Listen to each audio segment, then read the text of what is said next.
Қайырлы күн достар, каналыма қош келдіңіз. Бүгін сіздермен өте дәмді әрі жұмсақ болып шығатын вафлидің рецептімен бөлісемін. Міндетті түрде видеоның соңына дейін қарап, лайк басуды ұмытпаңыз. Ең алдымен 2 жұмыртқаны жарамыз. Үстіне қантты қосып, жақсылап араластырамыз.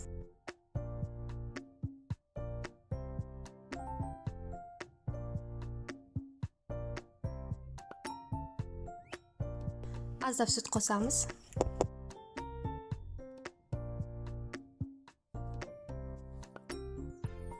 Енді алдын ала дайындап алған ұн мен қопсықышты қосып, жақсылап араластырамыз.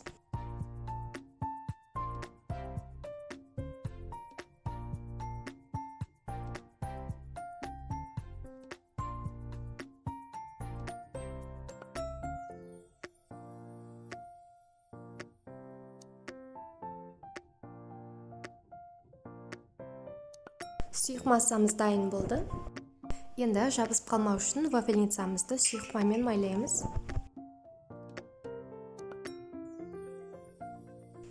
Барлық жерін майлап, қызып тұрған вафельницамызға дайын тестамызды құямыз.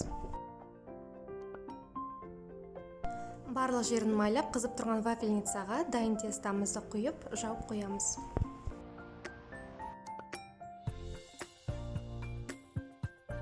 Шамамен 5 минуттан кейін дайын болады. Арасында ашып тексеріп тұрсаңыз болады.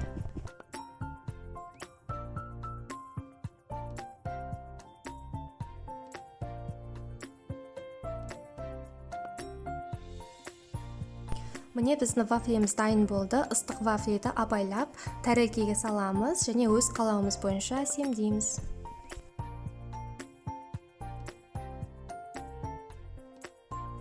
Көріп тұрғандарыңыздай өте оңай әрі тез дайындалады. Міндетті түрде таңғы асқа жасап көріңіз және пікір қалдыруды ұмытпаңыз. Келесі видеоға дейін сау болыңыз.